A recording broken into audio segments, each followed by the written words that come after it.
Hello दोस्तों, आज मैं फिर आ गया हूँ एक और नई भूत की कहानी लेकर।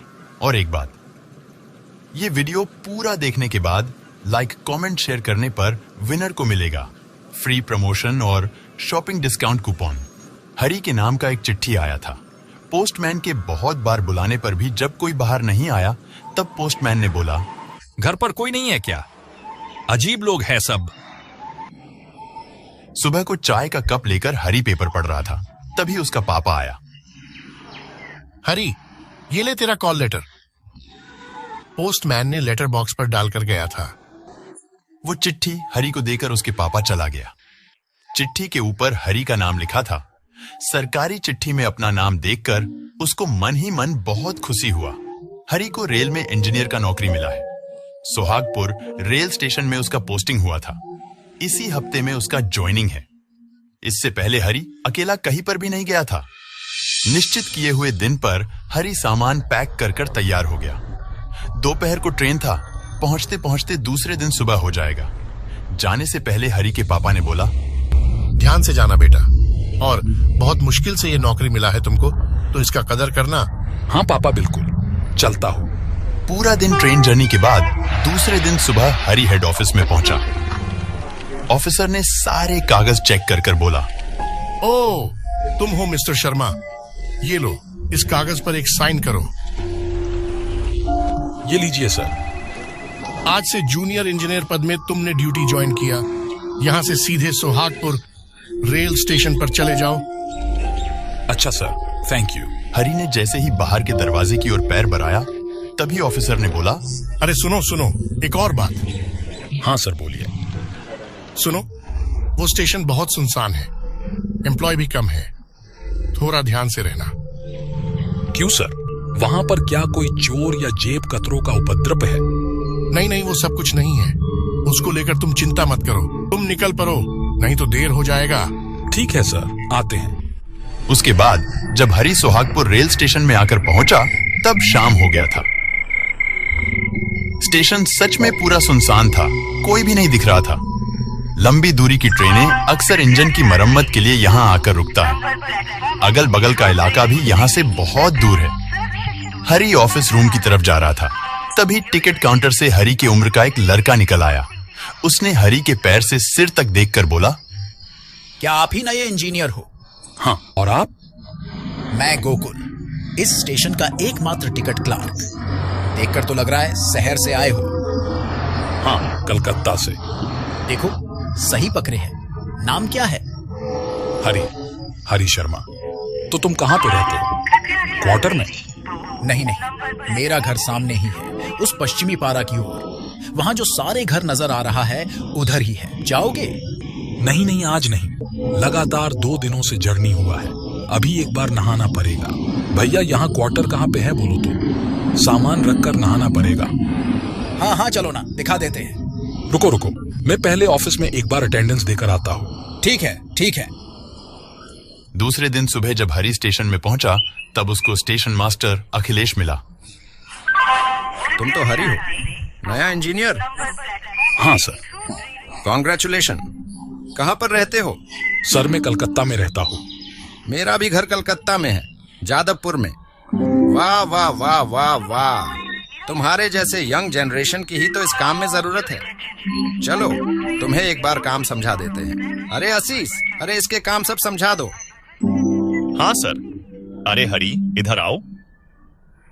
सुबह का काम खत्म करके हरी दोपहर को स्टेशन के बेंच पर बैठा हुआ था। फिर रात को कुछ इंजन का काम होगा। तभी वहां पर गोकुल आया और बोला, अरे काम खत्म हो गया है। हाँ, सुबह का काम तो खत्म हो गया। फिर रात को कमराहाटी एक्सप्रेस में कुछ काम है। तो फिर चलो, मेरे घर से घूम कर आओगे? अभी? हाँ, अभी तुम्हारा भी काम नहीं है और मेरा भी काम नहीं है। पहले हरी ने कुछ देर सोचा, फिर उसके बार बार बोलने पर हरी राजी हो गया। जाम रोल बन के पास एक तल्ला मकान दिखाकर गोकुल ने बोला, ये रहा, आ गए हैं, अंदर चलो। घर में घुसते ही हरी का नजर गया दीवार पे टंगा हुआ कुछ पोर्ट्रेट के ऊपर। वाह, काफी खूबसूरत है। तो ये सब तुमने बनाया है क्या? हाँ, कैसा लगा? तुम तो बहुत अच्छे आर्टिस्ट हो। तुमने तो ये पहले नहीं बताया था। उसके घर का दीवार भरा हुआ था तरह तरह के पोर्ट्रेट से। सभी बहुत दिलचस्प था, पर कोने में एक पोर्ट्रेट देखकर हरी चौंक गया। वो पोर्ट्रेट बाकी पोर्ट्रेट से पूरा अलग था। वो एक महिला मूर्ति का पोर्ट्रेट था। उसका चेहरा बहुत ही भयानक दिख रहा था। वृद्धा के चेहरे की जगह जगह से खून बह रहा था। वो देखकर हरी ने पूछ ही लिया, अरे ये किसका पोर्ट्रेट है? गोकुल ने आगे आकर बोला, किसे पता, ये तस्वीर मुझे किसी ने दिया था। छोड़ो ये सब बात, क्या खाओगे बोलो तो अभी। नहीं नहीं, दोपहर का खाना खाकर आए हैं, व्यस्त मत हो। अच्छा, तुम्हारे घर में कौन कौन है? इस घर में मेरा कहने को कोई भी नहीं है। मम्मी पापा तो बहुत दिन पहले मारे गए हैं। उन लोगों की बातें ऐसे ही चलने लगी। शाम के बाद स्टेशन में जाते ही हरी इंजन मरम्मत के काम में व्यस्त हो गया। इतने देर लगातार काम करने के बाद वो थोड़ा थक गया था। तभी एक भयानक दृश्य से हरी का हाथ पैर ठंडा हो गया। इंजन के उस तरफ अंधेरे में आहिस्ते आहिस्ते एक चेहरा साफ साफ नजर आने लगा। वो चेहरा हरी ने सुबह को गोकुल के घर में पोर्ट्रेट में देखा था। कौन है वहां पर? कौन है वहां पर? तभी वो चेहरा अंधेरे में कहीं गायब हो गया। कुछ देर बाद फिर से वही हुआ। इस बार हरी बहुत डर गया।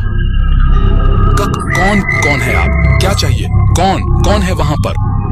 हरी के शोरगुल से रमेश वहां पर आकर हाजिर हुआ। क्या हुआ सर, कोई प्रॉब्लम? अरे रमेश, देखो तो उस तरफ कोई है कि नहीं? नहीं, रमेश को कुछ नहीं मिला उस दिन। पर रात को क्वार्टर के बिस्तर पर हरी सो नहीं पाया। पूरी रात जग के ही बिता दिया। दूसरे दिन सुबह शेड के नीचे खड़े होकर हरी गोकुल के साथ बात कर रहा था। कुछ देर बात करने के बाद हरी और कल रात की बात छुपा नहीं सका। उसने बोला, अच्छा गोकुल, वो तस्वीर किसका है? क्या तुम सही से मुझे बता सकते हो? या वो तस्वीर तुमको किसने दिया था? क्यों, क्या हुआ है? मुझको लगता है वो तस्वीर जिसका है वह कोई सामान्य इंसान नहीं है। मतलब उस चेहरे ने मुझे कल सारी रात सोने नहीं दिया। गोकुल ने हंस दिया। हट, ऐसा थोड़ी हो सकता है। मेरे घर में इतने समय से वो तस्वीर है, कुछ नहीं हुआ, और तुमको कल सारी रात सोने नहीं दिया। तुमको इस बात में विश्वास नहीं होगा, ये मुझे पता था। सुनो, वो सब कुछ नहीं है।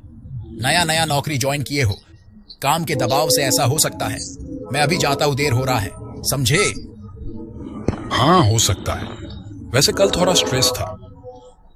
हरी ये सोचते सोचते ऑफिस रूम की तरफ बढ़ रहा था। तभी उसने देखा आशीष जी उसके तरफ हैरान होकर देख रहा है। थोड़ा करीब जाते ही आशीष जी ने बोला, हरी, तुम्हारा तबीयत सही है तो? हाँ सर, पर ऐसा क्यों बोल रहे हैं? नहीं मतलब तुम वहां पर खड़े होकर अकेले मन ही मन क्या सब बोल रहे थे, इसीलिए ही बोला। नहीं, अकेला कहाँ, मैं तो गोकुल के साथ बात कर रहा था। गोकुल? कौन गोकुल?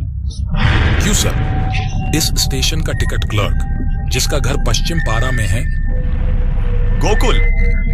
इस नाम का कोई एम्प्लॉय तो यहाँ पर काम नहीं करता है, और उसके अलावा पिछले 2 साल से वो टिकट क्लर्क का पोस्ट तो खाली पड़ा है। आशीष जी का बात हरी ने पहले विश्वास नहीं किया। उसने बोला, सर, आपको अगर मेरे बात पर विश्वास नहीं है तो आप मेरे साथ उसके घर चलिए। मैं कल ही उसके घर गया था। गए थे? चलो तो देखते हैं। उस घर के सामने जाते ही हरी चौंक गया। हरी का हाथ पैर कांपने लगा। उस घर के मेन दरवाजे तक झाड़ियां और घास फूस का ढेर था। टूटा फूटा दरवाजे पर मकड़ी की झाले लगे हुए थे। कल हरी को ये सब कुछ भी नहीं दिखा था, और वो घर लगभग खंडहर हो चुका है। घर के दीवार चढ़कर बहुत सारे पौधे उगा है। उस घर के आसपास कोई कौवा भी नहीं फटक रहा है। हरी सोच रहा था, तो फिर कल उसने जो कुछ भी देखा था, क्या वो सब कुछ गलत था या कोई चमत्कार? तभी आशीष जी ने बोला, अरे ये तो टूटा फूटा सुनसान एक घर है। जब से मैं यहाँ नौकरी में आया हूँ तब से मैं इस घर को ऐसा ही देख रहा हूँ। किसका था किसे पता। तब तक हरी के आसपास अंधेरा होने लगा। वो अपने आंख पर ही विश्वास नहीं कर पा रहा था। अचानक उसका तबीयत भी खराब होने लगा। रात को कलकत्ता का एक ट्रेन है। उसने सोचा, और नहीं, आज रात में ही वो वापस जाएगा, उसके बाद जो होगा देखा जाएगा। ट्रेन एकदम खाली था, सुनसान। इतनी रात में हरि को सहयात्री के रूप में कोई नहीं मिला। उस अंधेरे डिब्बे में हरि अकेला ही बैठा था। हवा के कारण हरि की आंखें नींद से बंद हो रहा था। अचानक आंख खोलकर जैसे ही हरि ने अपने बगल के सीट की ओर देखा, डर ने फिर से हरि को घेर लिया। उसके बगल के ही सीट पर बैठा हुआ था गोकुल। गोकुल की भयानक दृष्टि से हरि और ज्यादा डर गया। डरते हुए हरि ने बोला, गोकुल, तू यहां पर। यह सुनकर गोकुल थोड़ा हंसा और भयानक आवाज में बोला, मैं तो यहीं पर ही रहता हूं, पर तुम घर वापस क्यों जा रहे हो? नौकरी नहीं करोगे? उसके बाद गोकुल ने हरि की तरफ धीरे धीरे अपने दोनों हाथ बढ़ाया। ये सब देखकर हरि को थोड़ा संदेह हुआ। तभी ट्रेन झटके से रुक गया। इस घटने के बाद हरि का मन जैसे उसको यहां से भागने के लिए बोल रहा था। हरि और देर न करते हुए ट्रेन से उतर गया। उसके बाद वो ट्रेन लाइन के बगल से दौड़ने लगा। हरि ये सोच रहा था, ड्राइवर के साथ अगर मुलाकात हो सके, अगर रेल की कर्मी होने के हिसाब से कोई मदद मिले। दौड़ते दौड़ते हरि ड्राइवर के डिब्बे के सामने आकर खड़ा हुआ और निश्चिंत होकर हांफने लगा। उसके बाद जैसे ही हरि ने ड्राइवर की सीट की ओर देखा, वो चौंक गया। वो महिला मूर्ति उस सीट पर बैठा हुआ था। उनके मुंह पर बहुत सारे घाव के निशान थे। वो सभी घाव के निशान से खून निकल रहा था। वो चेहरा पहचानने में हरि को कोई भी प्रॉब्लम नहीं हुआ। गोकुल के घर के पोर्ट्रेट में जो महिला का चेहरा देखा था, वही उसके सामने था।